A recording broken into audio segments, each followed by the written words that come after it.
In just 9 minutes, get 10 powerful takeaways from the 2-hour conversation between Lainey Wilson and Theo Von. Lainey opens up about her new album, Whirlwind Deluxe, growing up in Louisiana's rodeo culture, and coping with fame while staying grounded. Stay till the end. You won't want to miss this. Takeaway 1. Lainey Wilson's journey with Whirlwind Deluxe. Lainey Wilson spoke about her album Whirlwind Deluxe and how it reflects both the chaos and growth she experienced over the past few years. She explained that when she first released Whirlwind, she was feeling overwhelmed, saying yes to every opportunity after years of struggling to get noticed in Nashville. She admitted, "I was tired mentally, physically, emotionally, spiritually, all of it."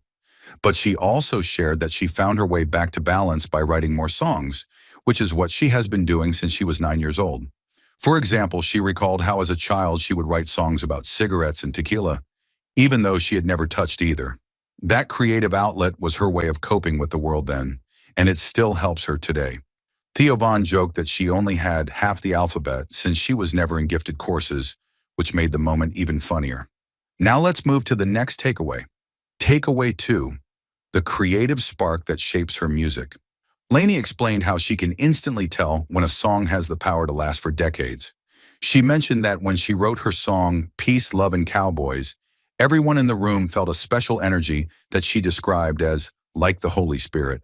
She knew then that this was a song she would be proud to sing for the rest of her life. Theo asked her if she was running out of vehicle-themed songs since she already had Heart Like a Truck and Wait in the Truck. She laughed and admitted that even her new deluxe album still has one called King Ranch. For example, Theo teased her by saying she should write one called Heart Like a Prius, which made both of them laugh as they imagined what that would sound like. This playful banter shows how grounded she remains even while talking about the serious side of songwriting. Now let's move to the next takeaway. Takeaway 3. How Louisiana shaped Lainey's values. Lainey Wilson spent much of the conversation reminiscing about her small-town upbringing in Baskin, Louisiana. She spoke about how life feels slower back home compared to her current busy touring schedule, and how she calls her family often to stay grounded. Theo asked her about childhood experiences like ghost stories and crawfish boils, which sparked funny memories of growing up with simple joys. Lainey mentioned her family's horses and how one of them, named Tex, is now 31 years old and still alive, teaching her patience and resilience. For example, she recalled how she learned to ride Tex even though he was not trained properly, saying that he taught me how to stay in a saddle. That kind of story shows how her rural background gave her toughness that later helped her face the music industry. Now let's move to the next takeaway. Takeaway 4. The culture of rodeos and festivals. Lainey described how important rodeos were in her life, with her father still serving as president of the rodeo committee in her hometown. She grew up barrel racing, singing the national anthem at events, and even being a PRCA flag girl. Theo shared his own fascination with rodeos and parades in Louisiana, joking that his town sometimes had tallest guy in town riding in a car as part of a parade.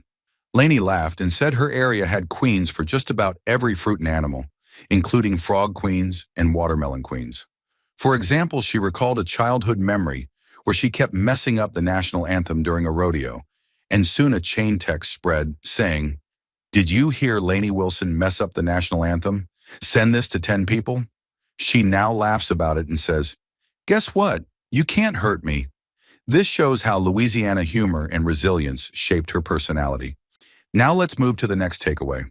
Takeaway 5. Personal life and her engagement story. Lainey opened up about her engagement to her partner Duck Hodges. She shared that he designed her ring and proposed at George Jones's old house, which was a special place for them. She laughed as she admitted, "When he opened that box, I was like, yeah, I guess I do." She described Duck as her best friend and someone who supports her while also chasing his own goals, which she believes is very important in a relationship. For example, she said that she always wanted someone who had their own dreams so that they could come together and dream as a team.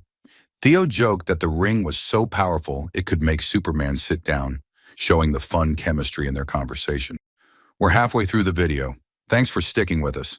If you're enjoying it, hit the thumbs up and share it in your WhatsApp groups. If you'd like to support us, please tap the thanks button below. It helps us keep making great content. Drop a comment and don't forget to hit subscribe for more. Now let's continue with the video. Takeaway 6. Coping with fame and burnout. Lainey admitted that the past 2 years were the busiest and most exhausting of her life. She had spent over a decade in Nashville chasing her dream, living in a camper at one point and struggling to pay bills. When opportunities finally came, she felt she could not say no. This left her burnt out, but she learned that protecting her peace is just as important as chasing her dreams. She explained, "Your cup's got to be full in order to keep pouring out, because if you keep pouring from a half-empty cup, at some point it will run dry." For example, she realized that when she said yes to something today, the results might not even show up until a year later, so she needs to be careful about what she agrees to. That lesson will resonate with anyone who works too hard without stopping to recharge. Now let's move to the next takeaway. Takeaway 7. Funny Louisiana food and strip club story. One of the funniest parts of the podcast was when Lainey told Theo about being taken to a strip club in Alabama by her friend and fellow musician Hardy.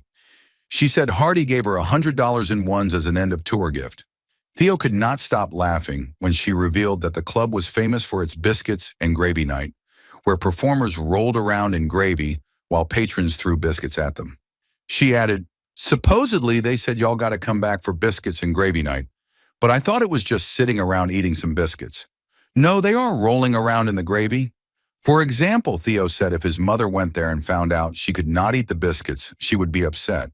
This story shows how offbeat and wild the road life of country musicians can get. Now let's move to the next takeaway. Takeaway 8. Childhood memories and family humor. Lainey also shared funny childhood memories that revealed her playful side. She talked about writing songs on a trampoline while her father would proudly ask visitors to listen. She also recalled dressing up for pageants because her mother had once been the Farm Bureau queen. At one pageant, she won by saying, "Agriculture is the backbone of America," which the judges loved. On the other hand, her sister once froze on stage during the watermelon pageant and accidentally cursed into the microphone before walking off.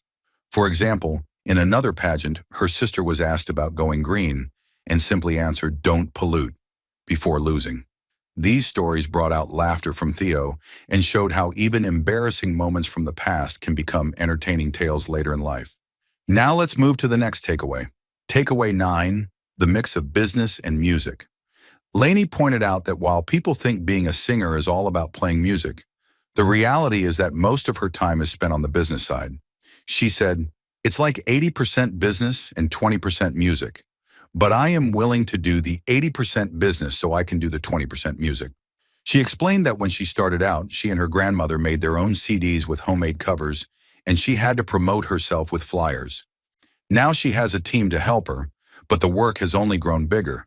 For example, Theo remembered finding a triple-decker CD burner once and feeling like he was on top of the world, which made them both laugh about how far they had come since those early hustling days. Now let's move to the last takeaway. Takeaway 10, holding on to roots while moving forward. Toward the end of the podcast, Lainey reflected on how she wants to raise her future kids with the same outdoor lifestyle she enjoyed in Louisiana. She said that even though Nashville is her home now, she wants her children to play in the dirt, ride bikes, and enjoy the outdoors rather than just sit with iPads at the dinner table. Theo agreed and joked about being the kind of homeschool teacher who might teach CPR in his own unique way. For example, Lainey described how she recently took her nephews out and was impressed that 2 teenagers at the table could carry a conversation without phones, which she later learned was because they had never had social media. That moment reminded her that simple choices can make a big difference in raising the next generation. Thank you for watching. If you'd like to support this channel, hit the thanks button below. It really helps us keep going. If you enjoyed this summary, please leave a like and share it in your WhatsApp groups. To join discussion about this video, drop a comment below. And for more videos like this, hit the subscribe button below.